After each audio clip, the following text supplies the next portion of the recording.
Schedule 1 shouldn't work. I thought it was just another edgy sim game trying to shock its way onto the charts. But after 10 hours of playing it, I was wrong.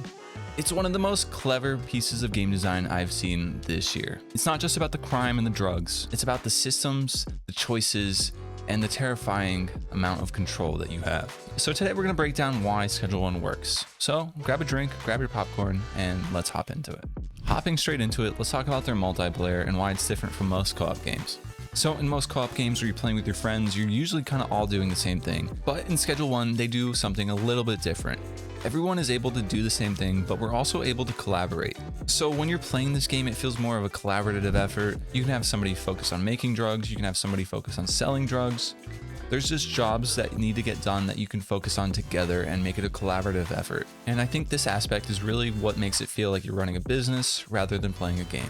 And that leads me into the progression system. Schedule 1 has an intensive progressive system. You start with nothing but a duffel bag and a couple of bucks in your pocket, but that doesn't stop you from getting started. In the very beginning of the game, you most likely go to the motel, you start getting your plants set up, and then you start selling. But this world doesn't wait for you. So as you gain more money and progress throughout the world, all of the risks that are in the world also increase. The cops in this game are your biggest enemy, and they don't just get stronger, they don't get bigger guns, they get smarter. They start raiding, they have NPC snitches.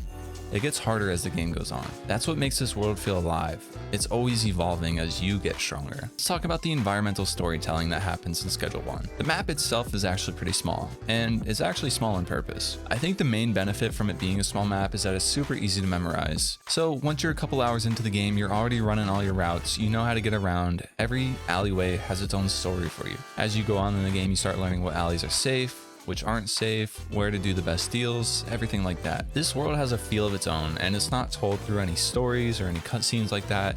It's all told within the art within the world. And that's just it. From my developer's takeaway, Schedule 1 does a lot of things specifically well. Schedule 1 is extremely good at playing with your emotions while you're playing the game, with all the sound effects and all the tension that builds up when you're running away from the police.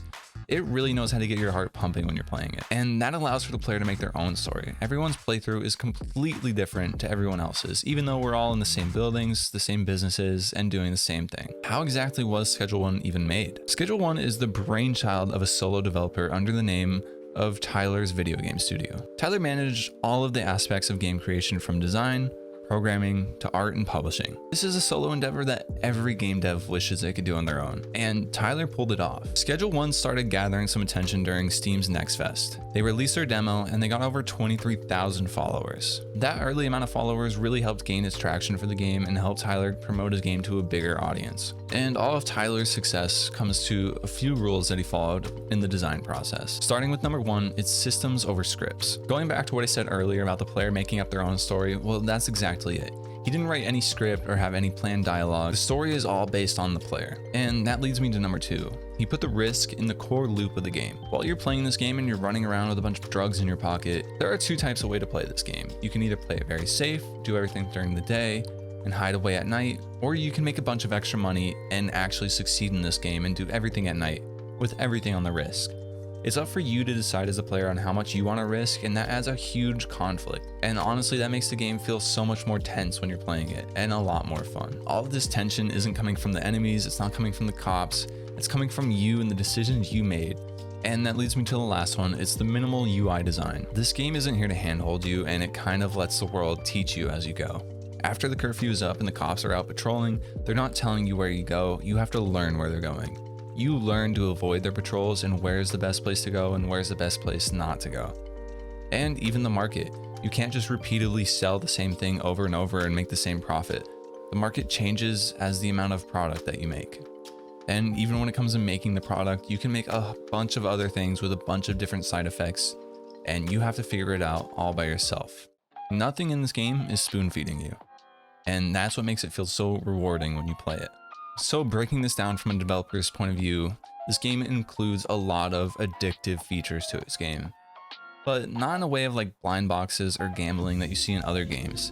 It actually rewards you and it gives you this dopamine rush when you start figuring things out, and it makes you feel at home when you're running around the world. This game has a lot of features to it that I just went over that I think are really impressive and haven't really been touched a lot in other past games. So if you guys are interested in more about how Schedule 1 was made, then let me know below in the comments. And if you guys could leave a like and subscribe if you could, that would really mean a lot to me. Like always, I hope you guys enjoyed, and I'll see you in the next one. Peace.